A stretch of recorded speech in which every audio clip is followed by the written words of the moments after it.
Olá, caros espectadores do podcast Falando de Deus. É um grande prazer estar aqui hoje, do lado de cá, como apresentador. Excepcionalmente hoje, porque hoje eu vou entrevistar o apresentador do programa, meu particular amigo, pastor Marcos Pavan.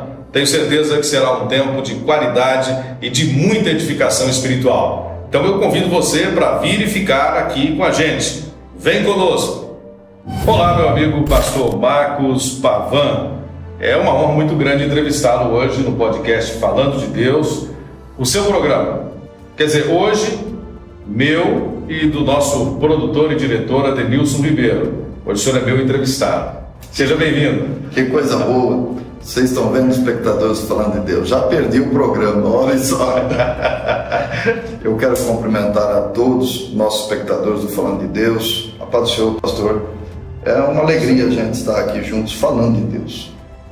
Bom, vou começar com uma pergunta simples, que é uma pergunta que o pastor Marcos gosta de fazer para todos os entrevistados que venham falando de Deus. Como foi a sua conversão a Cristo? O senhor já nasceu num lar evangélico? Ou o senhor se converteu depois de adolescente, jovem, adulto? Como é que foi a sua conversão? A minha conversão, pastor Gesiel, ela se deu já na fase adulta, porque eu nasci no berço cristão e, inclusive, os nossos espectadores do Falando de Deus sabem que sempre os nossos convidados que aqui vêm, a gente faz questão de fazer essa pergunta e cada um tem um testemunho diferente para contar. E o meu também, hoje eu tenho essa oportunidade também de contar que eu nasci no berço cristão, porém, a minha conversão mesmo se deu no ano de 2009, por uma situação muito adversa da minha vida, e eu já casado, pai de filhos, e servindo a Deus, estando na igreja há tantos anos. Mas a conversão é algo diferente, é uma mudança de vida, é uma entrega, é uma mudança de atitude. E isso só aconteceu no ano de 2009, quando eu passei uma dificuldade muito grande. Eu fui ameaçado de morte, não porque eu devia, mas porque achavam que eu devesse alguma coisa naquela área que eu fui acusado. E foi muito triste para mim. E eu saí pelas estradas sem rumo, sem norte. E eu parei na beira de uma estrada e eu comecei a falar com Deus ali e contando com a ajuda e com a misericórdia de Deus, pastor. E miraculosamente o Senhor Deus ouviu a minha súplica na beira daquela estrada. E eu, naquela de ficar enxugando os olhos com as lágrimas, o Senhor me deu uma visão pastoral, eu subindo em um altar de terno e gravata e com a Bíblia na mão. Então eu entendi que eu não ia morrer. Aquela luta, aquela peleja, aquela dificuldade que eu estava enfrentando, aquelas acusações que eu estava sofrendo, não iam ceifar a minha vida. E o Senhor Jesus ali então me fez um chamado e eu aceitei e pretendo cumprir ele todos os dias da minha vida. Mas a minha infância, eu nasci no berço cristão, mas a minha conversão se deu no ano de 2009. Bem, nós estamos falando de conversão. A palavra conversão, ela significa convergir, mudança de direção. Por isso a conversão a Cristo, ela trata-se de um estado de arrependimento. Esse é o significado da palavra arrependimento nos originais. Mudar de direção, convergir, tomar a direção correta. E todos nós sabemos que vivemos num mundo que jaz no maligno e que vai numa direção totalmente oposta. Então eu lhe pergunto, na sua opinião, qual é o maior desafio para se manter uma vida cristã autêntica na atualidade? O maior desafio é cumprir os desígnios de Deus. E eu consigo dividir ele de três maneiras. Deus, pessoas e coisas. E costumeiramente a gente inverte essa ordem, e ao inverter esta ordem, a gente deixa de cumprir os desígnios e as vontades de Deus. Então uma conversão verdadeira, caro espectador do Falando de Deus, é realmente, como o pastor acabara de dizer, é uma mudança de direção.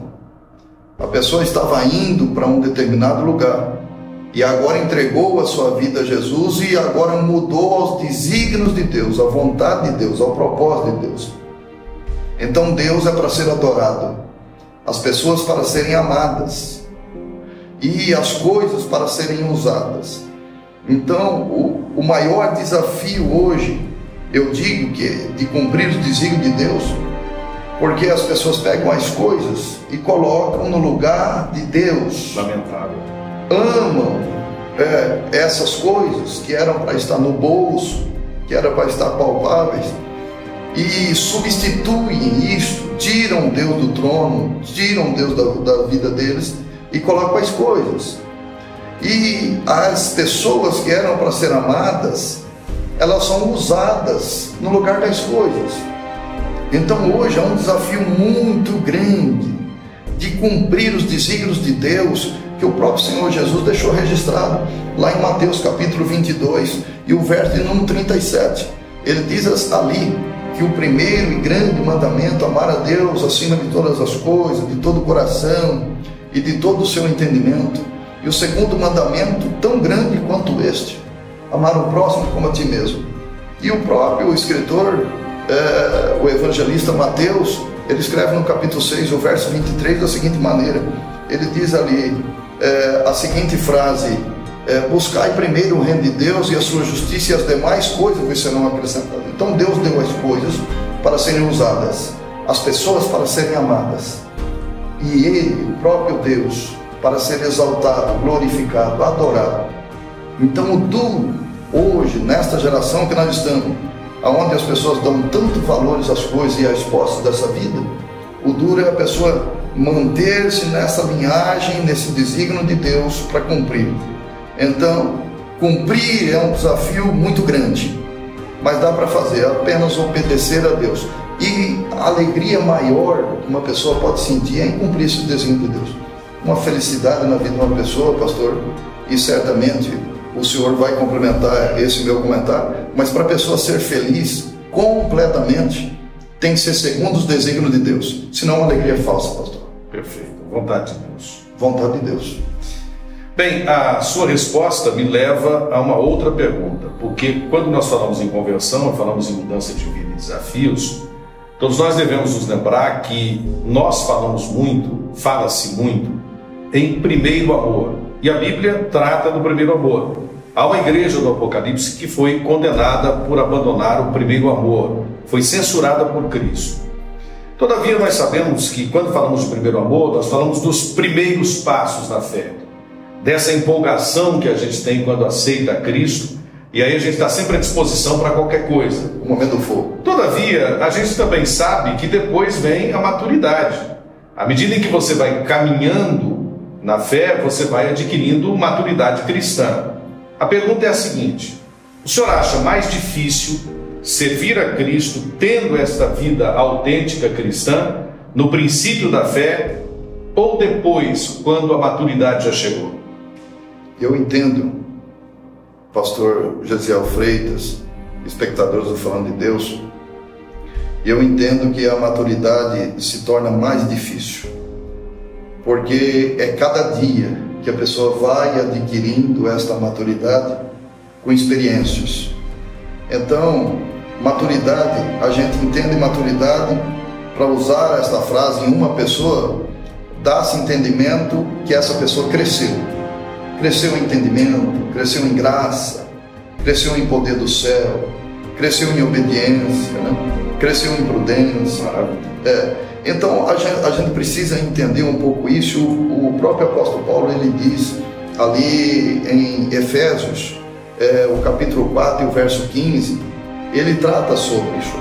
Ele diz ali, mas seguindo a verdade em amor, cresçamos em tudo naquele que nos confiou, ou aquele que nós conhecemos, a saber, nosso Senhor Jesus Cristo. Então, amigos espectadores, caro pastor, é uma escolha a cada dia, é uma escolha diária, E nessa escolha diária que nós temos, ela se torna mais difícil, porque quanto mais o tempo vai passando, a gente começa a achar que isso é pesado ou é um certo exagero. Não, mas para cumprir os desígnios de Deus é preciso ter essa maturidade. E quando a pessoa vem é diferente, né, pastor?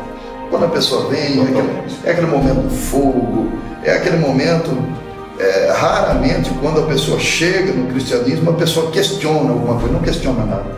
A pessoa começa apenas a vivenciar aquelas coisas boas. É a paixão inicial, né? É a paixão inicial. E depois essa maturidade vai trazendo responsabilidades também. Responsabilidades, como eu disse, é uma escolha a cada dia para que a pessoa vá crescendo em graça e em conhecimento. E como o apóstolo ali orienta, que nós cresçamos nesse conhecimento, nessa graça de nosso Senhor e Salvador Jesus Cristo. Então eu entendo que é mais dificultoso no período da maturidade, para a pessoa se manter para aquilo que Deus confiou a ele. Bem, todos nós sabemos que o ministério pastoral, e o senhor é um pastor, um homem de Deus, ele nos dá a oportunidade de termos muitas experiências, tanto pessoais, quanto também relacionadas às pessoas com as quais nós lidamos no dia a dia. Eu gostaria que o senhor citasse uma experiência de terceiros, uma experiência breve de terceiro que te surpreendeu na fé. Pode até ser um milagre que aconteceu ao longo dessa sua jornada.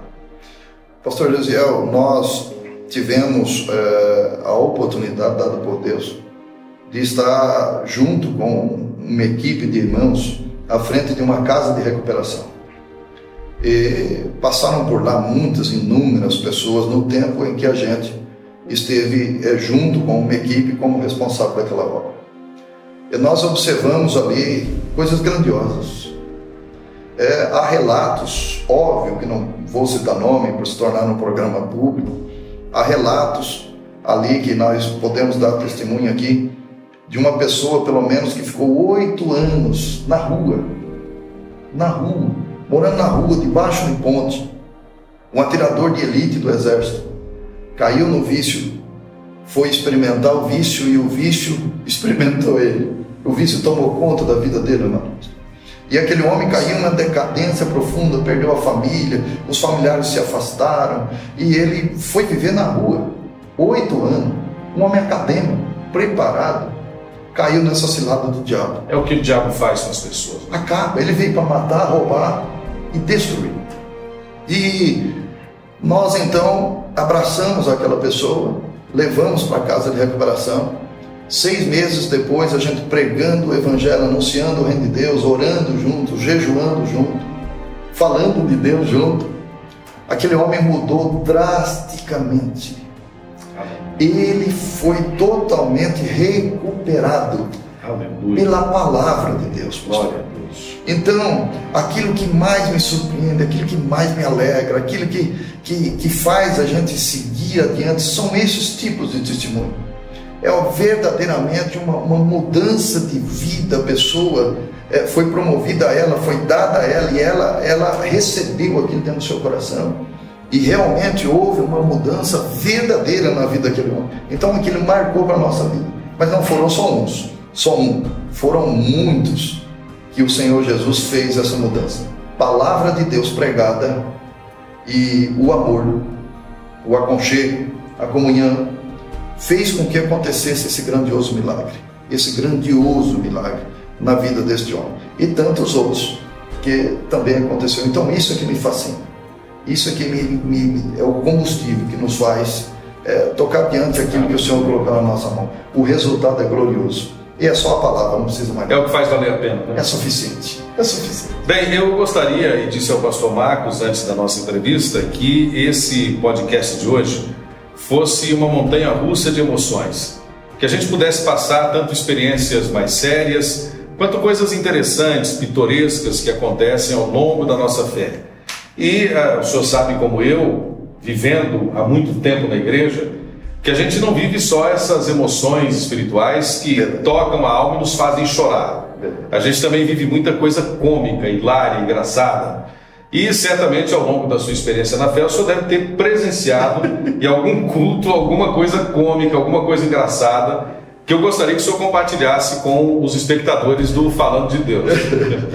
Esse momento é um momento para a gente descontrair. E eu quero relembrar aqui de um jovem ainda. Ele tinha 17, 18 anos. E nós trabalhávamos junto na roça, serviço de roça, catando laranja.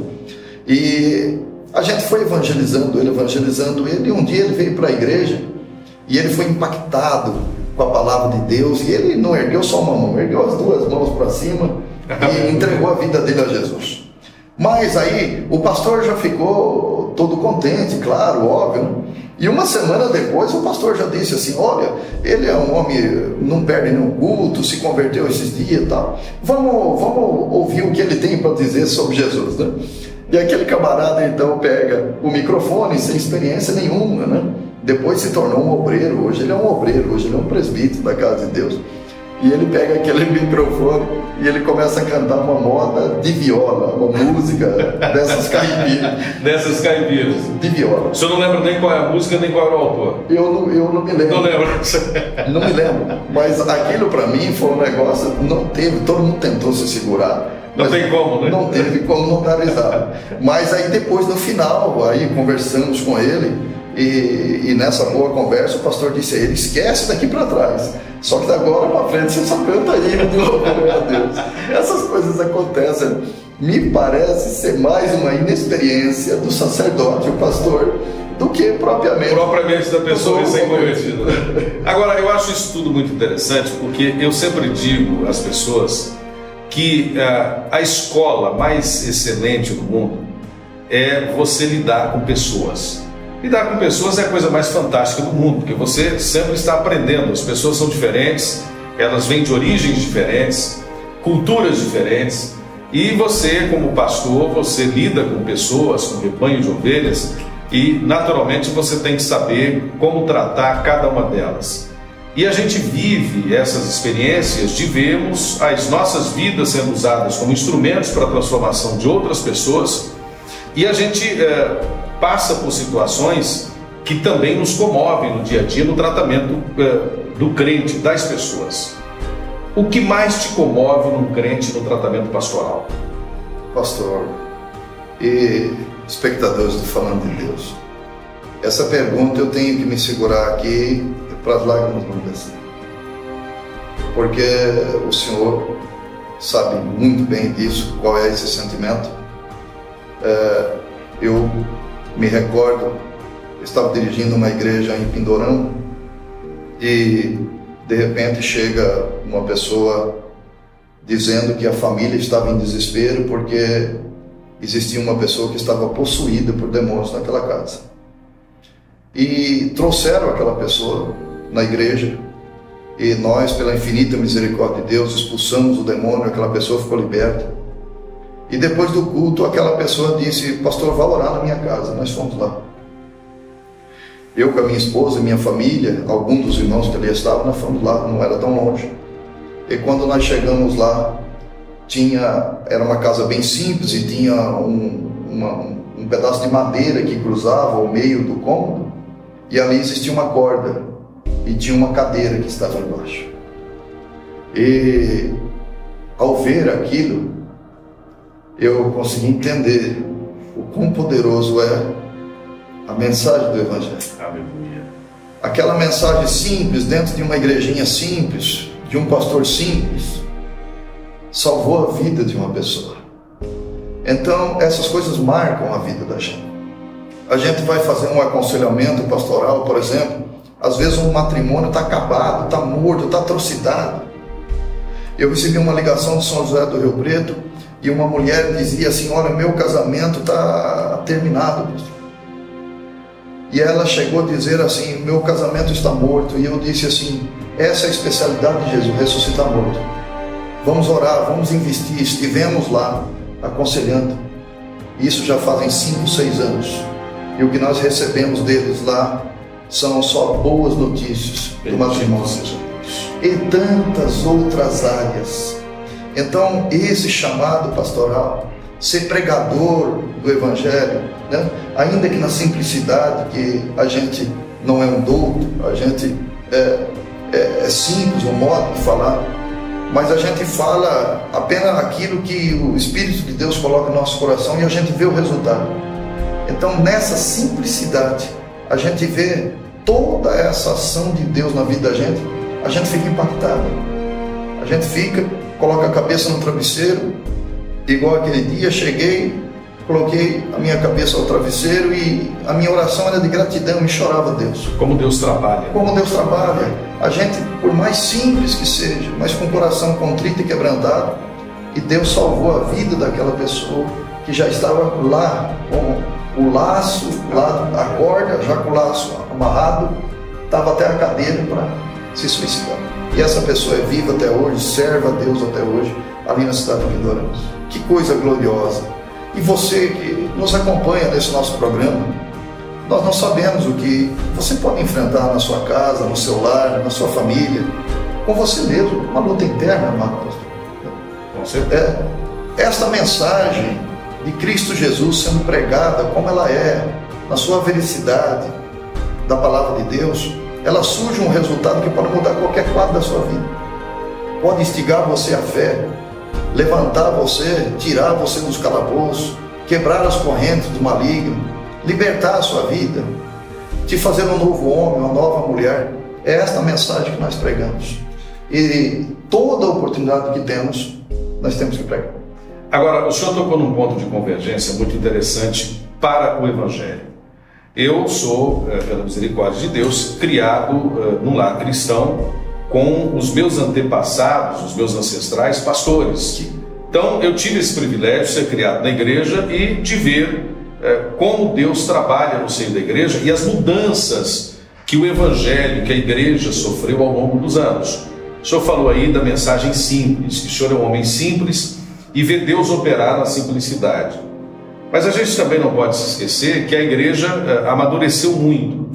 E nós hoje temos acesso a muita informação. Louvado seja. Os nossos pastores antepassados, eles eram todos homens simples, a maioria deles, inclusive, quase sem leitura, levando apenas a mensagem que diz que Jesus salva, cura, batiza com o Espírito Santo e leva para o céu. Hoje, as nossas oportunidades, elas foram extremamente ampliadas. Nós temos acesso à informação teológica. Todos nós hoje temos a capacidade de nos formarmos ou sermos formados, lapidados por um curso teológico. Temos a oportunidade acadêmica, não só da escola bíblica dominical, que a gente vai domingo de manhã para a igreja para aprender, mas os cursos teológicos. E eu sei que o senhor também é muito interessado nesses temas teológicos. E falando dessa convergência, qual é o tema teológico que mais atrai o pastor Marcos Pavão? Eu creio que não só eu, mas também o amado pastor Gesiel Freitas. O pastor Gesiel Freitas tem até um livro que trata do assunto escatologia. A hora final. Eu acho que é um assunto, e não é só o que eu mais gosto, mas eu entendo que também é um assunto emergente, urgente de ser anunciado. Porque é o anúncio das coisas do fim. É aquilo que o Senhor Deus preparou e de antemão, por meio da sua palavra, Ele revelou. E se não esmiuçar a palavra de Deus, se não se aprofundar em uma teologia sadia nesse assunto, a pessoa vai falar muita bobagem, porque é um assunto, é um terreno escorregadio, né, pastor? É um terreno muito escorregadio. Mas pelo desafio da escatologia, eu entendo que é a matéria de teologia que mais me encanta, principalmente nós, eu que já venho do berço cristão há 45 anos, e eu vi muitas revelações daquelas que foram nos pregadas lá atrás, ainda meninos, que hoje já são cumpridas. Já não são mais um futuro que ia vir, não, já se tornou um passado, porque já passamos por ela e estamos encaminhando para outras profecias. Então é isso que me encanta. Eu quero saber como vai ser daqui 10 anos, como vai ser daqui 20 anos, se Jesus não voltar. Eu quero saber, para mim poder orientar as pessoas. Então, a matéria que mais me encanta, que mais enche a minha alma, que mais dá o desejo de buscar, é a escatologia. Eu vou fazer uma pergunta que vai fugir totalmente do script que preparei para essa entrevista. Bem, o senhor forma uma dupla com o cantor Adenilson Ribeiro. Sim. Uma dupla, por sinal, muito prazerosa de se ouvir. Graças a Deus. Com lindas composições. O que significa cantar para o senhor? Meu Deus. Cantar é tudo.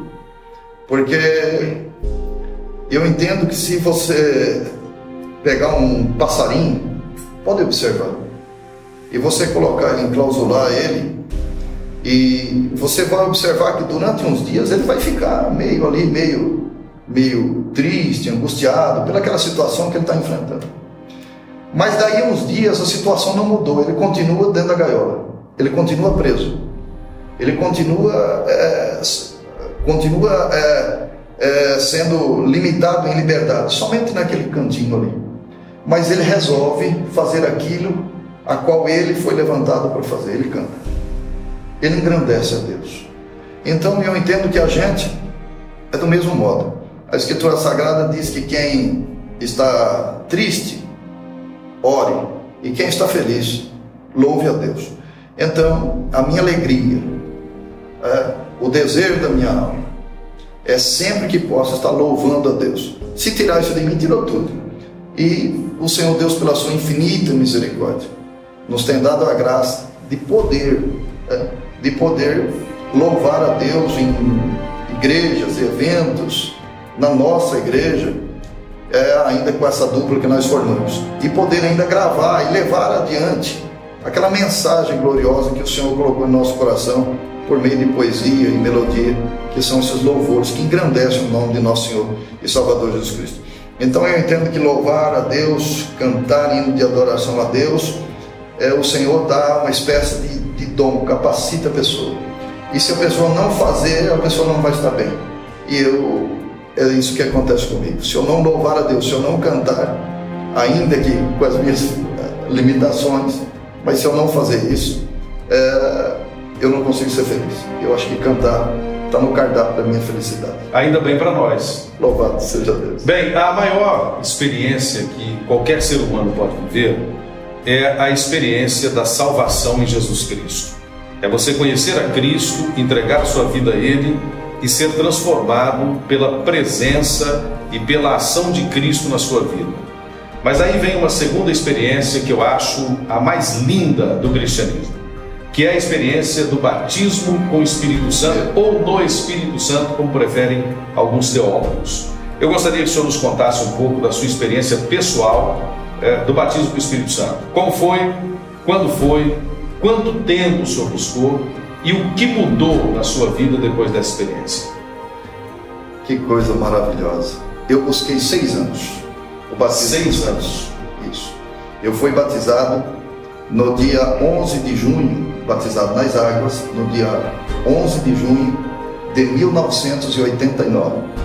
E eu recebi o batismo com o Espírito Santo de Deus em uma campanha gloriosa que nós estávamos na Igreja do Evangelho Quadrangular, no dia 10 de abril de 1995. Então foram 6 anos buscando o batismo com o Espírito Santo de Deus, e o Senhor, por sua infinita misericórdia, me deu essa graça gloriosa, esse revestimento de poder. E o que significa?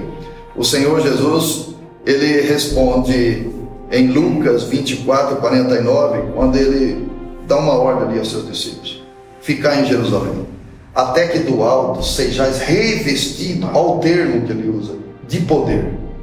Então, o batismo com o Espírito Santo te dá força para vencer, te dá força para buscar, te dá força para ir muito mais além da onde você poderia um dia pensar em chegar no sentido espiritual, em todas as áreas que abrangem a vida de uma vida cristã para com Deus.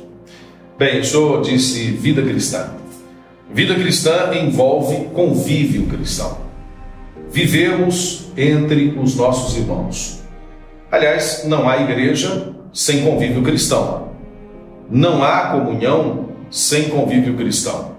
Eu gostaria de saber qual é a sua visão e o seu conceito sobre amizade e comunhão entre os irmãos da igreja.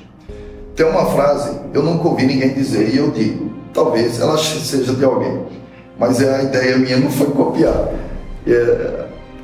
Diz assim a frase: comunhão privilégio dos salvos. E todo salvo tem que ter comunhão. Se alguém não tem comunhão, não é salvo. Essa fé, esse indivíduo é falso. Isso é sério. Isso é sério. Muito sério. É falso. Porque se não haver comunhão para com o próximo, não tem comunhão para com Deus. Então a fé é vazia. A fé é morta. Não vale nada. Então essa frase, eu entendo que Deus colocou no meu coração, acerca desse assunto, eu acho que descreve muito bem isso. Comunhão é um privilégio que Deus deu aos santos, aos salvos. É um privilégio. E todo salvo, todo aquele que se julga ser santo diante de Deus, tem que ter comunhão. Quem não tem, busque comunhão. Porque se não ter comunhão com o seu próximo, nunca vai ter com Deus. O evangelista João disse isso. Bem, os nossos espectadores do Falando de Deus, eles não estão vendo, mas por detrás dessas câmeras existe o nosso produtor e diretor Adenilson Ribeiro. Faz tudo com excelência, nos mínimos detalhes, e ele já fica olhando para a gente por causa do relógio, não é? Ele já fica limitando a gente na entrevista. Eu, se dependesse de mim, eu ficava aqui 4 horas falando com o senhor. Ele faz assim com a mão? Ele faz assim com a mão e tal, que tem que terminar a entrevista. Então vamos lá, vamos para tentar resumir a entrevista. Eu propus fazer ao final da nossa entrevista uma coisa que a gente chama já há muito tempo em programas de entrevista de ping-pong, que é aquele negócio da pergunta rápida e da resposta rápida. Não é? Faroeste, rápido no gatilho.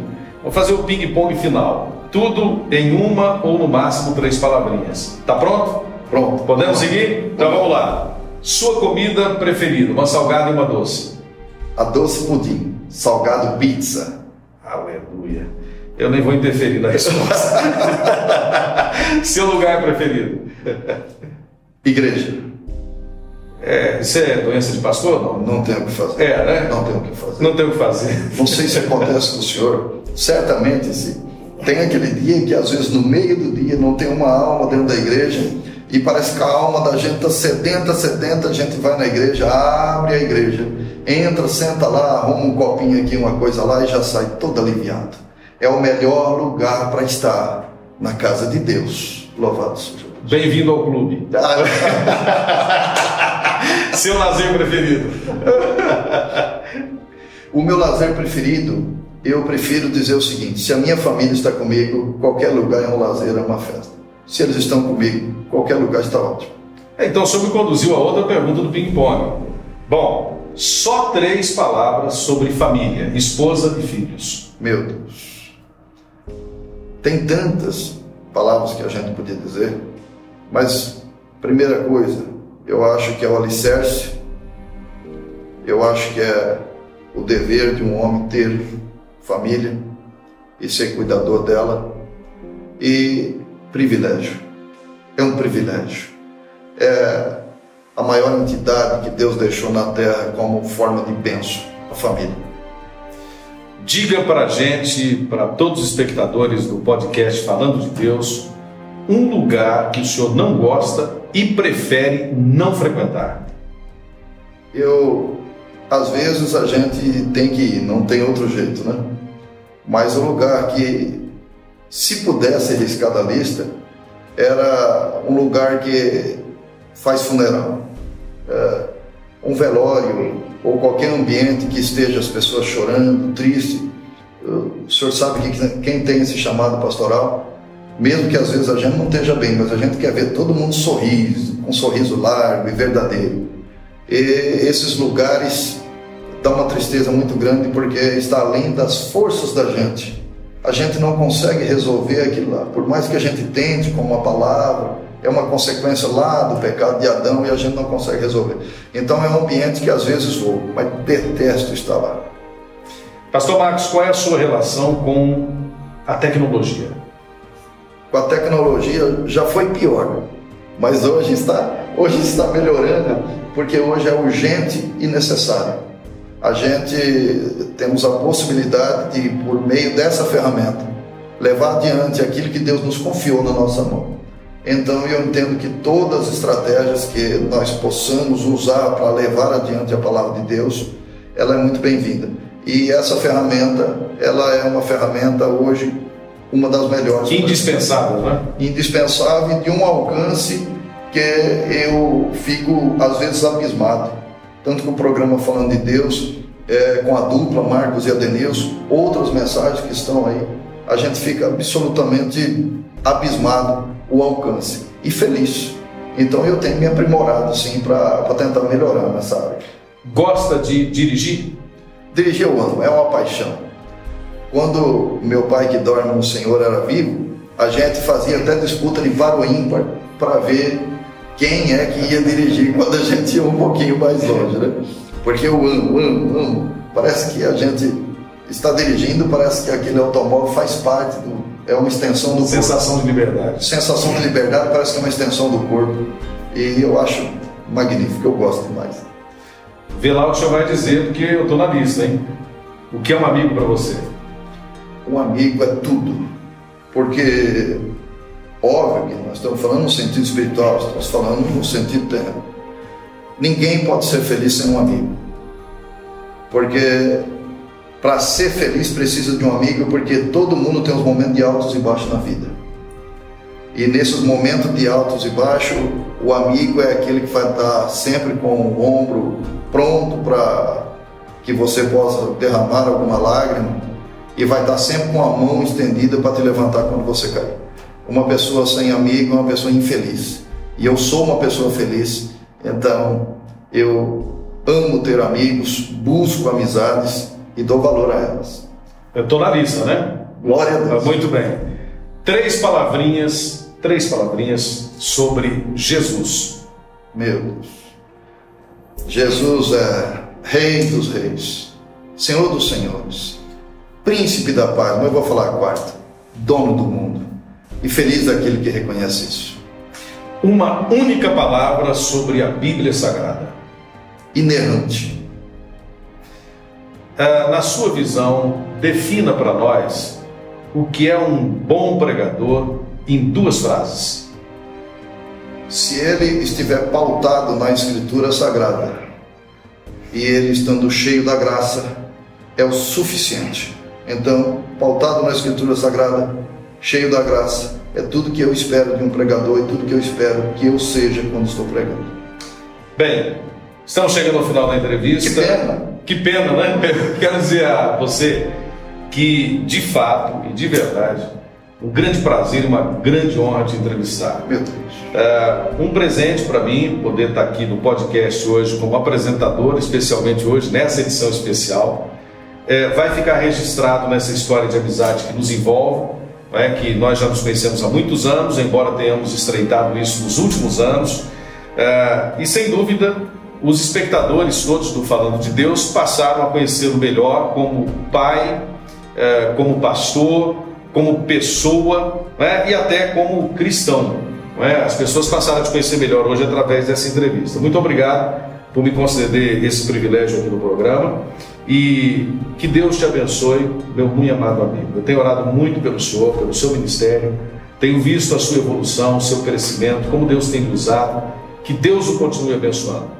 Muito obrigado por esse momento tão especial aqui no Falando de Deus. O senhor sabe que o senhor mora aqui e não paga aluguel, né? Bendito seja Deus. Eu é que agradeço ao amado pastor, agradeço por esse companheiro que Deus tem colocado no nosso caminho e que tem, aliás, que não tem medido esforços para sempre nos ajudar. Então, o amado pastor Gesiel Freitas, que também nos ajudou a idealizar esse programa, o formato dele, a maneira de fazer e as orientações e posicionamento, nos ajudou muito. Eu quero aqui também, claro, não posso deixar de dar testemunho pela vida de Adenilson Ribeiro, que é o nosso diretor, que não mede esforço para levar, junto conosco, essa mensagem do Falando de Deus. Eu entendo que por todo o planeta, por causa que em qualquer lugar do mundo a pessoa pode ter acesso a esse conteúdo, ser abençoada por ele. E eu peço a Deus que o Senhor nos dê cada dia mais sabedoria, entendimento e estratégia para trabalharmos junto nesse programa, levando a mensagem de Deus, juntos falando de Deus. Mas o encerramento é do Senhor. Eu devo registrar aqui, claro, a minha alegria, né, de ser amigo do senhor e do cantor Adenilson Ribeiro, primeiro aplaudir aqui a exímia atuação do produtor e diretor Adenilson Ribeiro, que é sempre muito detalhista, né, exigente nos mínimos detalhes. A gente percebe, vendo o programa, a qualidade com que ele é feito. E ter o privilégio de ter sido um dos entrevistados e parabenizá-lo aqui, porque o senhor tem sido um apresentador também extraordinário. Eu tenho assistido muitos podcasts aqui e tenho visto a qualidade desse programa. Que Deus abençoe o senhor. Eu gostaria que o senhor orasse com e pelos nossos espectadores do Falando de Deus. Que alegria. Querido Deus, nós louvamos ao Senhor. Louvamos, Senhor, meu Deus, por tudo que aqui foi falado. Louvamos ao Senhor pelos 30 programas Falando de Deus.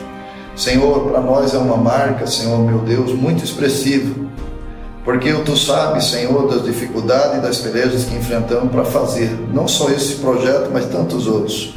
Senhor, eu louvo ao Senhor, porque o Senhor, mesmo na nossa pequenez, o Senhor tem engrandecido o Teu nome na nossa vida. Senhor, eu louvo ao Senhor pela amizade e pelo privilégio que tenho, Senhor, de ser amigo particular do pastor Gesiel Freitas e do Adenilson Ribeiro. Senhor, meu Deus, que o Senhor esteja cada dia mais, Senhor, ajudando esses homens, levantando eles cada dia mais para fazer a sua obra com veemência, com alegria, com a paz que emana do Senhor, do Teu trono, para a vida dos Teus filhos, para que eles possam em paz, em alegria e com tudo, Senhor, meu Deus, esse vigor, poder do céu, para que eles levem a semente do Evangelho aonde quer que eles vão. Senhor, meu Deus, este programa, Senhor, meu Deus, que continue sendo um canal de bênção na vida das pessoas. Os espectadores do Falando de Deus que nos acompanharam, Senhor, neste nosso programa especial. Visita a casa, o lar, a família, dando virtude, dando graça, dando paz, dando poder do céu. E, Senhor, que o Senhor escreva esses nomes no livro da vida, que eles também possam partilhar de todas essas maravilhas que aqui foram ditas. É para a Tua glória, Senhor Jesus. Amém.